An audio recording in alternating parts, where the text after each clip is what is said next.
ऐजन हड्डी टूटा था, अरे हाथ भी टूटा था इस जगह, नाक से भी खून निकलता था, आँख से भी निकलता था, मुंह से भी निकलता था, और उसको शरीर से भी निकला, सब फटा हुआ था, पेशाब रास्ता लेटरिन करता है वो भी बोला सब। चाह रहे इस मामला में जो भी अपराधी है उस मामला में पकड़ाए और उसे फांसी की सजा।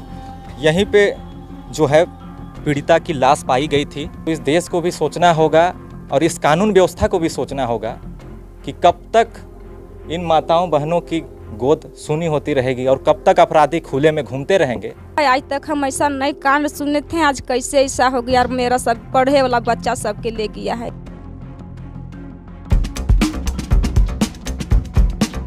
फिलहाल अभी मैं लातेहार जिला के चंदवा प्रखंड के फुटा अंतर्गत हक्का गांव में मौजूद हूं और यहीं पर वो घटना हुई है और एक दलित लड़की जिसका उम्र मात्र 10 साल है और मात्र वो चौथी क्लास की छात्रा थी, जिसके साथ दुष्कर्म करके बड़ी बर्बरता के साथ पत्थरों से कुचलकर हाथों को तोड़कर हत्या कर दी गई। इस घटना की जानकारी उसके पिता ने दी और कहा कि शुक्रवार को शाम में पड़ोस में एक सांप निकला था, उसी को देखने के लिए बेटी और पिता गए हुए थे। कुछ देर बाद पिता घर लौट आए मगर बेटी नहीं लौटी।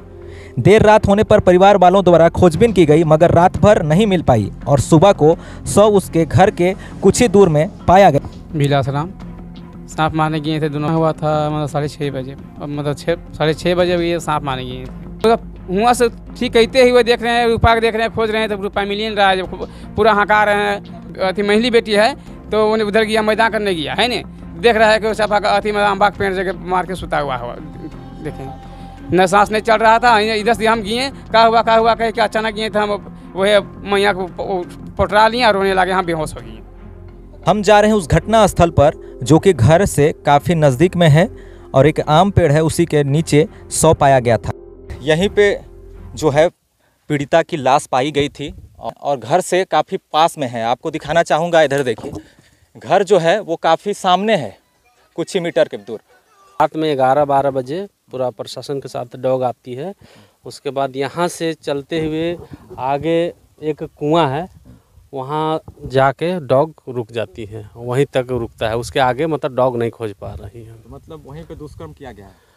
अब ये तो बताना संभव नहीं, हाँ जांच के विषय है। अब वहाँ पे क्या हुआ नहीं हुआ, अगला वहाँ नहा कर भागा, जैसे जो टीम जो लेकर आई डॉग को, ठीक है, वो बोलता है कि यहाँ नहा धोवा के शायद वो यहाँ से निकल गया होगा, इसलिए स्मेल गायब हो गया। चीख का आवाज़ आया तो उन लोग मतलब कभी कहते उधर वाले बोलते हैं कि इधर से आवाज़ आई है, मतलब ये मतलब सूचना तो है। जहाँ पर बेटी सुरक्षा की बात चाहे वो केंद्र सरकार कहती हो या राज्य सरकार कहती हो, वहाँ पर इस तरीके से निर्मम हत्या हो जाए, पत्थरों से कूच कर मार दिया जाए और सामूहिक दुष्कर्म का ये मामला बताया जा रहा है। बालो देवी क्या लगती थी उनकी मम्मी? हाँ माँ, हाँ चेक किए से सब हुआ, मतलब घेचा में रहा दागी, अरे बेरहमी से ही था, बहुत कल्ला था इस जगह घेचा में, ऐजन हड्डी टूटा था, अरे हाथ भी टूटा था इस जगह, और अंगुली भी, और छाती में बहुत जोर से उसको करिया था इस जगह, और गाल में भी करिया था इस साइड, एक साइड का ठीक था, खून जम गया था। हाँ नाक से भी खून निकलता था, आँख से भी निकलता था, मुंह से भी निकलता था, और उसको शरीर से भी निकला, सब फटा हुआ था, पेशाब रास्ता लेटरिन करता है वो भी बोला सब। फांसी सजा जाते हैं और क्या चाहेंगे हम, खोजिए उसको। क्या लग रहा है इंसाफ मिल पाएगा आपको? अब कैसे कहें, हम सोच रहे हैं कि मिल जाता तो भी अच्छा होता, हमको शांत आता है कटी कलेजा को, हमारा शांत मिलता। अगर किसी अभिनेता नेता के अगर बेटा बेटी होते तो प्रशासन भी उन्हें अब तक जो है पकड़ चुकी होती और अभी देश का माहौल जो है गर्म हुआ होता, प्रशासन से लेकर सरकार तक हिल गई होती। लेकिन ये मामला तो इस गांव का है, इस गरीब परिवार का है, पिछड़ी परिवार, दलित परिवार से आते हैं ये लोग, तो शायद इनकी आवाज़ आखिर इस वजह से भी दब गई होगी, इस वजह से प्रशासन अब तक नहीं पकड़ पाया, तो सवाल तो है ही। क्या नाम है आपका? रेखा कुमारी। आप कितने बजे देखे थे शव को खेत पर? 7 बजे। किस हालत में थी? चोट के निशान कहाँ कहाँ दिखाई दिए आपको? गाल में दिखाई दिया, पैर में दिखाई दिया। किसको जानकारी दी पहले देखकर? हमने देखा, चिल्लाने लगे सब, उसके बाद आए। तो रात में गायब थी तो फिर आप लोग ढूंढे कि नहीं उसको? उसको ढूंढे, 2 बार गए थे उधर, कुछ चिल्लाने का आवाज़ आया था, किधर से आया था? आगे से आया था। कौन साइड से? आगे उधर से? तब कि वही आम का पेड़ तब जहाँ से सांप मारा गया था उसके घर तरफ से आवाज़ आया था। तो फिर आप लोग आवाज़ की तरफ नहीं गए ढूंढने? हम गए। मासूम सी बच्ची थी और सबसे बड़ी बात है इस तरीके से निर्मम हत्या करना इंसानियत को शर्मसार कर देने वाली हत्या है। पत्थरों से कूचकर मार दिया जाता है और सामूहिक दुष्कर्म का ये मामला और परिवार वालों का आरोप है। फिलहाल पोस्टमार्टम रिपोर्ट नहीं आया है। पुलिस अभी जांच में जुटी है। पुलिस कुछ कहने को तैयार नहीं है, लेकिन इस परिवार को आखिर इंसाफ कैसे और कौन दिलवाएगा ये भी सवाल है, क्योंकि ये मामला हुए लगभग 2 से 3 दिन पार भी हो चुके हैं और अब तक जो है पुलिस प्रशासन अपराधी को पकड़ नहीं सकी है। गांव के कुछ युवकों को उठाकर शुक्रवार को ही ले गई है, लेकिन अब तक ये पुलिस वाले अब भी कुछ कहने को तैयार नहीं है। हम चर्चा हुए, विधायक जी आए थे, क्या बोल के गए? विधायक जी जो बात किए हमें तो पता नहीं है, लेकिन हम ये विधायक से भी हमें उम्मीद नहीं है, काहे कि ये दलित आदिवासी का जब भी मामला होता है ये कहीं उपलब्ध नहीं होता है। बताया जा रहा है यहाँ पे 2 ग्रामीणों को पकड़ा गया, पुलिस ले गई है शुक्रवार के आसपास। हाँ, शुक्रवार के 2 ग्रामीण, उसके बाद और ग्रामीण को ले गया है और उससे पूछताछ मतलब प्रशासन के द्वारा पता चला है कि पूछताछ चल रही है। नहीं, अभी इस मामला में प्रभारी से कोई बात नहीं हुई। हम इसमें अल्टीमेटम दिए थे 24 घंटा का और हम 1-2 दिन देख रहे हैं, ये विगत आंदोलन का रूप लेगी भीम आर्मी की ओर से। मांग है का चाहेंगे हम सर से, हमको बच्ची उतना बड़ा ऐसा कर दिया तो उसको फांसी की सजा दे दीजिए एकदम पकड़ के।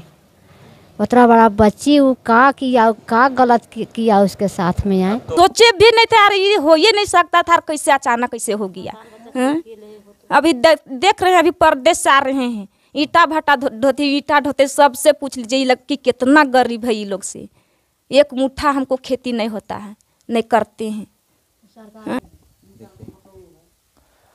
फोटो को देख के आप समझ सकते होंगे कि क्या उम्र रही है और स्कूल में पढ़ती थी और इस तरीके से जो हत्या हुई है पत्थरों से कूचकर एकदम निर्मम तरीके से, ऐसा एक आम इंसान नहीं कर सकता है। अभी तो पहला बार ऐसा हुआ है और कुछ होगा तो। इस घटना के बाद अगर अपराधी भी ना पकड़े जाएं तो इंसाफ आखिर कैसे मिलेगा? वापस उनकी जान तो नहीं लाई जा सकती है, मगर एक अपराधी को कड़ी से कड़ी सज़ा देकर एक समाज में संदेश ज़रूर दिया जा सकता है कि इस तरह से जो भी घटना अगर होगी तो उस अपराधी जो इस तरह का अपराध को करता है उसे सलाखों के पीछे नहीं बल्कि फांसी सीधे होनी चाहिए। लेकिन इस देश का कानून अब इस तरीके के मामलों में कब तक कोर्ट के आगे पीछे करवाती है, अपराधी पकड़ा जाता है या नहीं जाता है, ये भी देखने वाली बात होगी। अपराधी अगर पकड़ा जाता है तो क्या चाहेंगे आप? उसको फांसी देना चाहिए।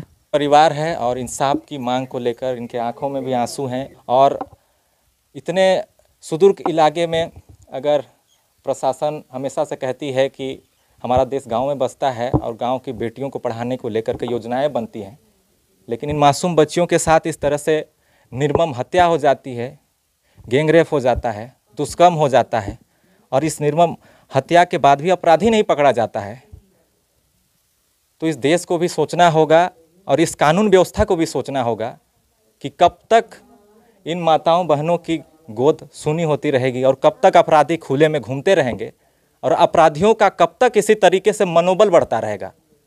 क्योंकि कई मामले हो रहे हैं झारखंड में, लेकिन भी अपराधियों की कमी नहीं हो रही है और इसी वजह से इन मासूम बच्चियों को निशाना बनाकर इस तरीके से घटना को अंजाम दिया जा रहा है।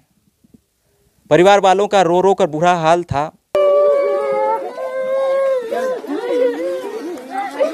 देखकर हर किसी का भी कलेजा फट जाएगा। हर माँ के आंसू को पोंछने वाला आखिर कौन होगा और इनसे इंसाफ दिलाने वाला कौन होगा, ये भी देखने वाली बात होगी। लेकिन मैं भी गुजारिश करना चाहता हूँ कि इस तरीके से जितने भी अपराध होते हैं उन अपराधियों को इतनी कड़ी सज़ा मिले कि कोई भी इस तरीके की घटना को अंजाम देने से पहले 1000 बार सोचे और कोई भी इस तरह की घटना ना हो। और जो इस गरीब परिवार पे जो अभी विपत्ति और जो इस तरीके के साथ जो मामला हुआ है उन्हें सहयोग मिले और इंसाफ जरूर मिले। तो फांसी सजा चाहिए।